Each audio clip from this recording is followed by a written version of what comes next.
إن كان تابع أحمد متوهبا فأنا المقر بأنني وهابي.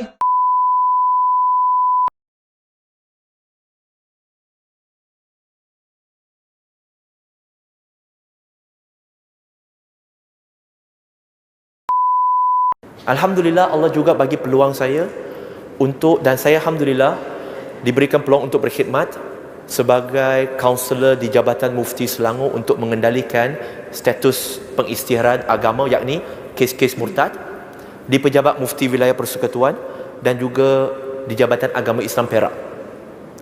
Kes rasmi dan kes tidak rasmi. Dan majoriti orang Melayu yang ada masalah murtad ini adalah kebanyakannya berpunca daripada macam tadi, jangan tanya soalan. Saya bagi satu contoh saja. Kes yang paling muda yang pernah saya kendalikan adalah seorang, saya panggil kanak-kanak kot, tak apa, remaja lah, berusia 13 tahun, murtad. Tapi dia bukan nak murtad pada usia 13 tahun. Sebenarnya semenjak usia 11 tahun dia dah ada niat nak keluar agama. Jadi bapaknya bawa kepada saya, kami berbincang 2 sesi, 3 jam, 6 jam, free session, tak ada bayaran, tak ada charge. Kemudian pada sesi yang kedua, setelah saya tanya, saya rasa ada sedikit masalah. Saya kata, awak sebenarnya bukan tak percaya Tuhan, awak percaya Tuhan. Kenapa awak cakap awak dah murtad? Lalu budak itu dia menangis. Dia menangis dan dia kata, Brother Firdaus, since young I have a lot of questions. And then the first person that I went and approached was my parents. So I went and approached them. And then they didn't answer me. And they asked me to go and ask my ustad. So I went and I asked my ustad. You know, in school, if the ustad asked us any questions, if we could not answer, we will be punished by him. But this time, I went and asked my ustad about certain question, and he could not answer me, and he didn't even answer me, but in return I was being beaten up by him, and he asked me not to ask that question anymore. I have this phobia, I hate the Muslim, I hate Islam. Apa soalan dia? Soalan dia sangat simple. Dinosaur? Evolution theory? Dalam Islam percaya tak dinosaur? Ada tak ET? Ada tak makhluk asing? Dia sangat suka sains. Dia pelajar yang cemerlang, English, Melayu. Selepas bapak dia dengar, bapak dia lihat dia dan tanya, saya tak mau sebut nama dia. Dia kata, why you never tell me all this thing?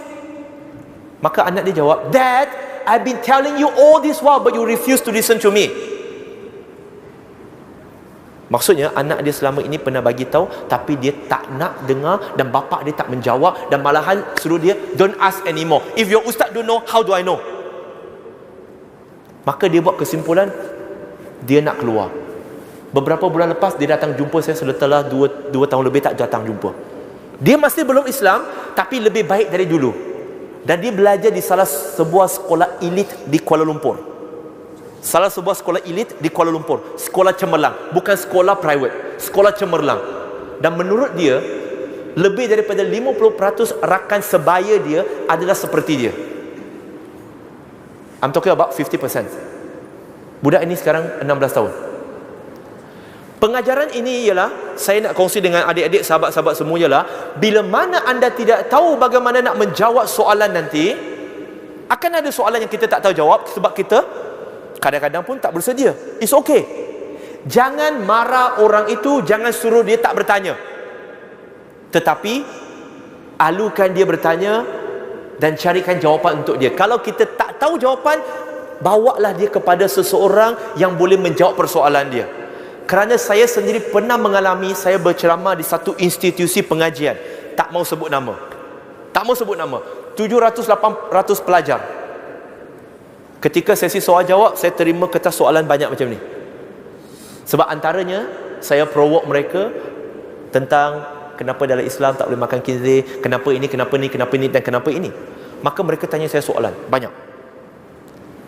Sepatutnya 1 jam saja sesi, tapi lala jadi 3 jam untuk sesi soal jawab saja. Secara keseluruhan 4 jam program itu.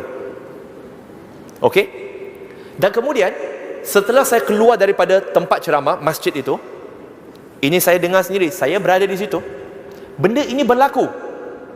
Di mana setelah saya keluar, ustaz yang bertugas di institusi pengajian itu, dia datang ambil mic dan dia buat pengumuman dan dia kata, dalam Islam jangan tanya soalan-soalan macam tu. Percaya saja, ikut saja, buat saja. Nak tanya lebih-lebih buat apa? Kalau kamu nak tahu tentang agama Islam, nak tahu jawapan, tanya saya. Saya ustaz di sini. Tak payah tanya mualaf tu. Sahabat-sahabat semua, ini adalah sesuatu perkara yang tidak sihat. Yang tidak sihat, di mana kita dilarang untuk bertanya soalan. Dalam Islam boleh bertanya soalan tak? Boleh. Malaikat pun bertanya kepada Allah, ya Allah, kenapa engkau nak cipta satu makhluk yang akan mendatangkan kerosakan? Malaikat pun bertanya. Dalam Quran, surah An-Nahl surah 16 ayat 43 dan surah Al-Anbiya surah 21 ayat yang ke-7, Allah Subhanahu wa taala berfirman, fas'alu ala dzikri in kuntum la ta'lamun. Jikalau kamu tidak tahu, tanyalah orang yang tahu. Boleh bertanya. Jadi pengajaran pertama pada hari ini, iaitu kalau kita tak tahu jawapan, jangan kerana demi menjaga ego dan maruah kita, kita menggadaikan akidah seseorang.